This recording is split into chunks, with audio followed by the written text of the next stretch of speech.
Let's talk about the United States and how each state became a state. We're going to start with the first state and finish with the one who came late to the party, a party they didn't even want to be part of. Let's take a look. Number 1, Delaware. The first state, Delaware ratified the Constitution first and basically sprinted to the front line so it could forever brag about it at parties. Interesting fact, it's tiny, but it also helped set the tone for the whole Union. Number 2, Pennsylvania.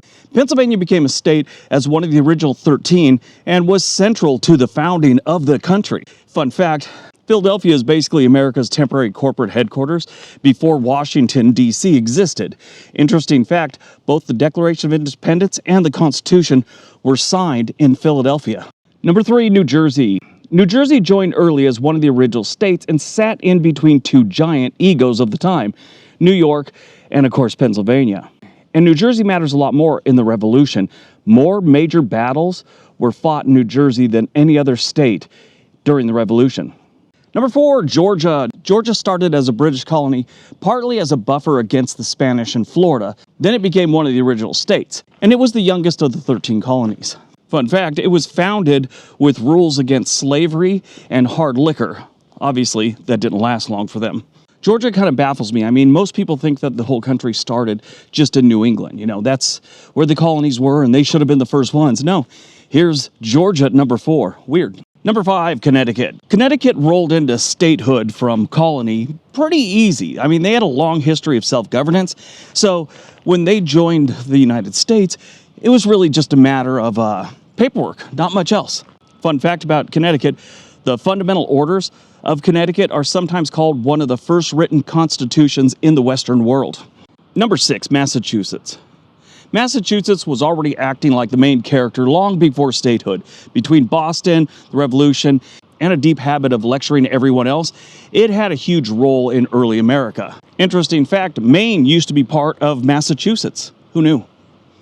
I'm sure some people knew, but I thought it was interesting. 7, Maryland. Maryland became one of the original states and was founded as a haven for English Catholics. By the time of the Revolution, it was an important middle colony player with ports, farms, and strategic positions. Interesting fact, it gave up land to create Washington, D.C. If you look at the map, you kind of think it's obvious. Number 8, South Carolina. This one also blows me away. You know, it's so south, you just don't expect those lower ones to be right up at the front of the line. But South Carolina joined as one of the original states and quickly became one of the wealthiest colonies thanks to rice, indigo, and enslaved labor, basically. It was rich, influential, and very committed to its own interests. Interesting fact, Charleston, which people overlook all the time, is one of the most important cities in early America. Number 9, New Hampshire. New Hampshire was another original state, small but stubborn. It was the 9th state to ratify the Constitution, which matters because that ratification put the Constitution into effect. They had to get 9 states originally. Interesting fact, the live free or die thing did not come out of thin air. That's something they live. Number 10, Virginia. Virginia started off huge, powerful, and wildly influential. It produced a pile of founding fathers and later got carved up more than once. Interesting fact, Kentucky and West Virginia came out of the original Virginia. Number 11, New York. New York became a state as one of the original 13, but its future importance went way beyond that. It had a harbor, it had trade, and eventually would become the nation's largest city. Interesting fact, New York City was the first capital of the United States under the Constitution.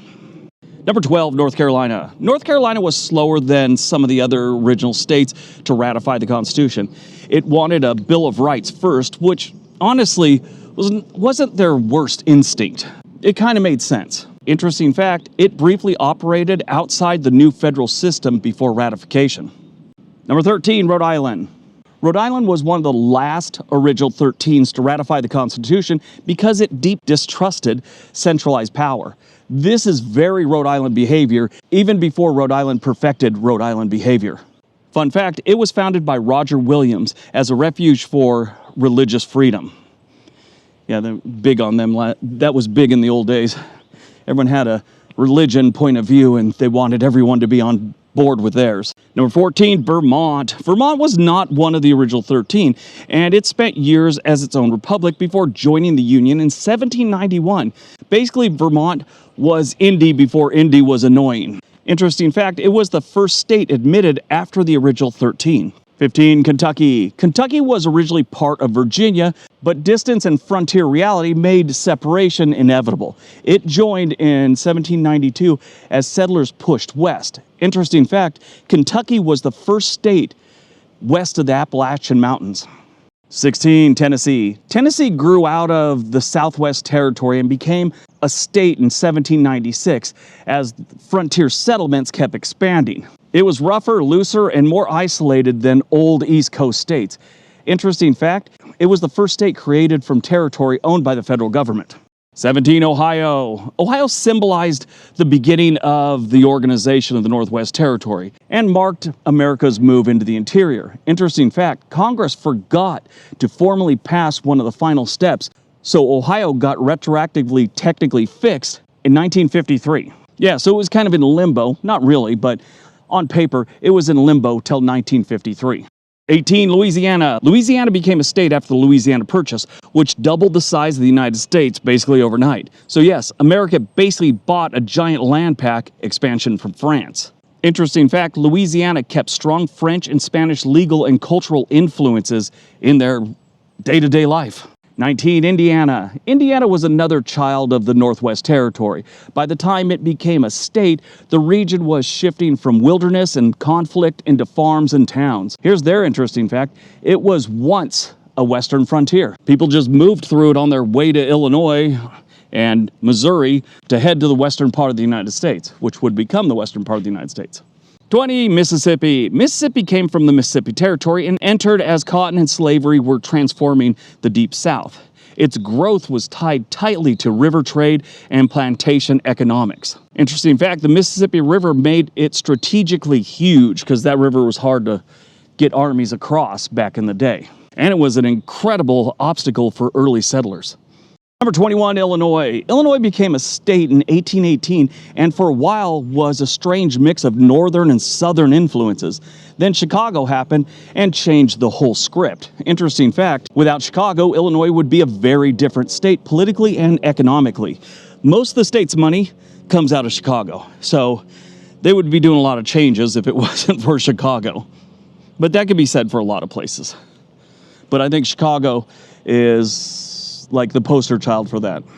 22, Alabama. Alabama came from the Alabama Territory during a rapid expansion of the cotton economy.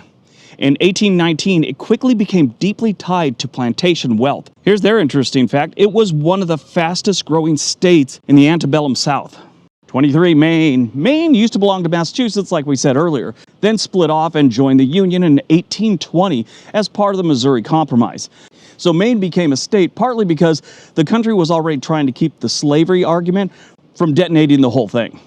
24, Missouri. Missouri entered in 1821 after a huge national fight over slavery. Its statehood was one of the first major signs that the issue was becoming a national time bomb. Here's their fun fact. The Missouri Compromise tried to calm things down. It absolutely did not solve the problem, but they tried.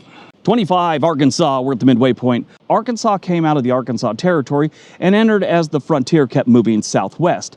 It was rural, farming, and shaped by river access. Interesting fact, it was still a very wild frontier state when they joined the Union.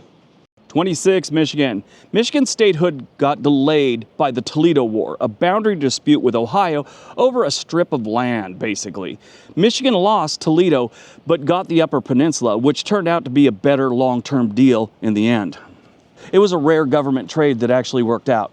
27, Florida. Florida was acquired from Spain and became a state in 1845. At the time, it was more swamps, scattered settlements, and strategic coastline than retirement brochures make it look like today. Interesting fact, St. Augustine is the oldest continuously occupied European-founded city in the continental United States.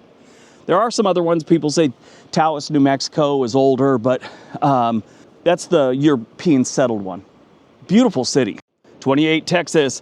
Texas was the first independent republic to join the United States in 1845. This is why Texans still carry themselves like they once were their own empire and are waiting for everyone else to catch up with them. Interesting fact, it's the only state to enter the Union after serving as a recognized independent nation.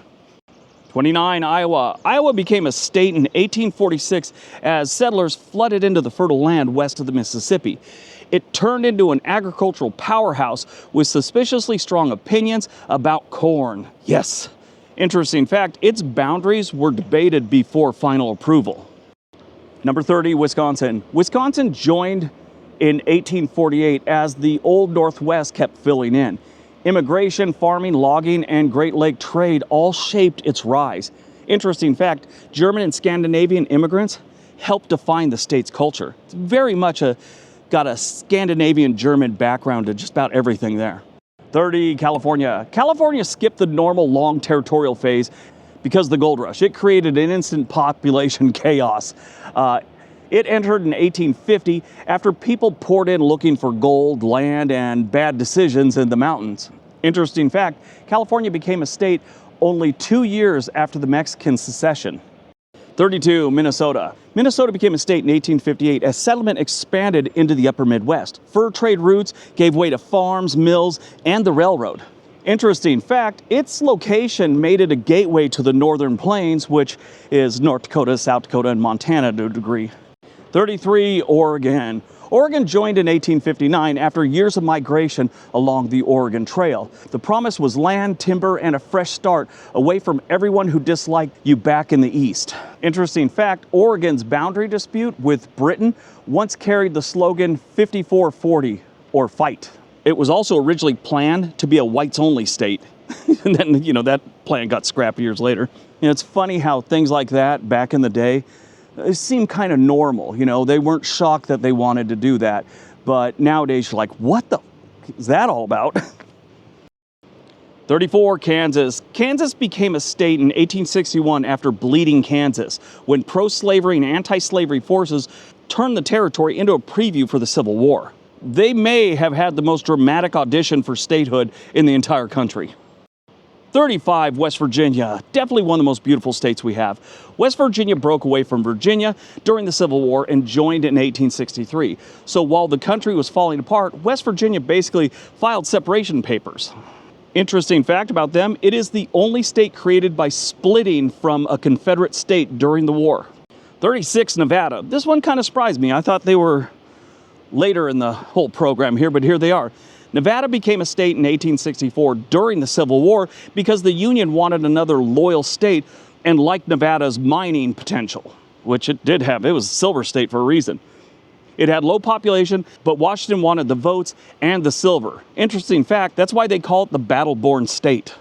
37, Nebraska. Nebraska joined in 1867 after the Civil War as settlers moved deeper into the plains. Railroads turned it from open prairie into farm country and places with cheap land. Nebraska became the only state with a unicameral legislation, which means they don't have like a Senate and a House of Representatives. They have just the state legislature, one big body that solves all the problems. They don't have to send it to different houses or anything like that. 38, Colorado. Colorado became a state in 1876, which is why they call it the Centennial State, because it was after 100 years after we became a country. Mining booms helped make it worth organizing and admitting into the Union. Here's an interesting fact. Denver's rise had a lot to do with gold and silver fever, not just John Denver songs. 39, North Dakota. North Dakota entered in 1889 when the giant Dakota Territory was split into two. Congress admitted North and South Dakota on the same day, and the papers were shuffled so nobody could actually tell which one was admitted first. They'd just be holding that over each other's heads, some stupid thing like that, I guess. That leads us to 40, South Dakota. South Dakota also came out of the Dakota Territory in 1889. Statehood arrived as settlement railroads and farming transformed the plains. Interesting fact, it's the same one as North Dakota. They were admitted on the same day, but nobody knows which one was first. I just went alphabetically on this one. 41, Montana. Montana became a state in 1889 after mining and cattle gave the territory enough weight to matter. It was vast, sparsely populated, and very Western in every possible way. Here's their fact. Copper made Montana enormously important, because copper was important for a lot of years. Still is to a degree, but not like the old days. 42, Washington State. Washington State joined in 1889 after timber ports and the Pacific trade made it into an important place to stay in this territory. Seattle had not yet become Seattle in modern tech bro sense, but the groundwork was there. Here's their interesting fact. Statehood happened the same as 4 other states, same year. 43, Idaho. Idaho became a state in 1890 as mining, ranching, and settlement stabilized enough for admission. It was remote, mountainous, and not exactly easy country to build in. Here's an interesting fact, which is going to be a long explanation. Idaho nearly lost chunks of its territories more than once before statehood. And now there are people in Oregon that want to take half of Oregon and give it to Idaho, which it's nice to think about if you're one of those people that live in rural Oregon, but it'll never happen. 44, Wyoming. Wyoming entered in 1890 and is famous for granting women the right to vote while still a territory. That was groundbreaking for the day. So before it had statehood, it was already ahead of much of the rest of the country in one enormous issue. Here's their interesting fact. Congress actually threatened to not approve their admittance into the Union unless they backed off of letting women vote. Isn't that weird? Again, it's like something that is reasonable of the time. You look at it now and you're like, what the hell are they talking about? There's a German Shepherd down the road here. I'm like, holy shit, is that a coyote or a wolf? he's like looking at me from the bushes. 45, Utah. Utah had a long, messy road to statehood because of conflict between the federal government and the Mormon settlers, who dominated the territory. It finally joined in 1896 after years of political and religious tensions. Here's the interesting fact. Their statehood was delayed for decades. 46, Oklahoma. Oklahoma became a state in 1907 by combining the Oklahoma Territory and the Indian Territory. Its story is tied to native displacement, land runs, and rapid settlement. Their interesting fact is few states have a statehood story that's that chaotic and loaded with drama. 47, New Mexico. New Mexico entered in 1912 after a very long territorial period. Its Spanish, Mexican, indigenous, and Anglo influences made it culturally unlike almost everywhere else in the country. Interesting fact, it and Arizona were the last to join from the contiguous United States. 48, Arizona. Arizona also became a state in 1912 after years as a Southwest territory. It's typical story, harsh geography, mining, borderland, politics, and federal hesitation slowed the process. Interesting fact, it is the youngest state in the lower 48. 49, Alaska. Alaska was purchased from Russia in 1867, but didn't become a state until 1959. For a long time, people called this purchase Seward's Folly, which aged terribly once they found out Alaska was filled with all kinds of resources and military value. And the main reason Russia got rid of it, they had just got their ass kicked in a war, and they didn't want the British that close to them, so they sold it to the United States. It was actually going to become part of Canada, is what the theory is. So Russia basically wanted a little land between them, gave it to the United States for next to nothing. All right, hope you guys liked this video. If you did, make sure you give the video a big thumbs up. Tell me what you thought about it. All right, on to number 50. And 50, Hawaii. Hawaii was an independent kingdom, then a republic, then a U.S. territory, and finally a state in 1959. Its road to statehood was one of the most unique and controversial in the country. Now, this is the one that really didn't want to join. We killed their king. Like I said, they were late to the party they didn't even want to go to. Yeah, so that was their situation. And if you talk to true Hawaiians, they really don't have a good look on the history of this, joining the United States. It's really interesting. I have a good friend that is Hawaiian. She grew up, went to school there, and she kind of laid it out for us that, it's like they were not happy about this, as you can imagine. Here's their fun fact. It is the only state made up completely of islands. That's kind of cool. All right, that's today's video. I hope you guys enjoyed it. Hope you got some information out of it. Now go out, have a great day, be nice to each other. Little gnome in there.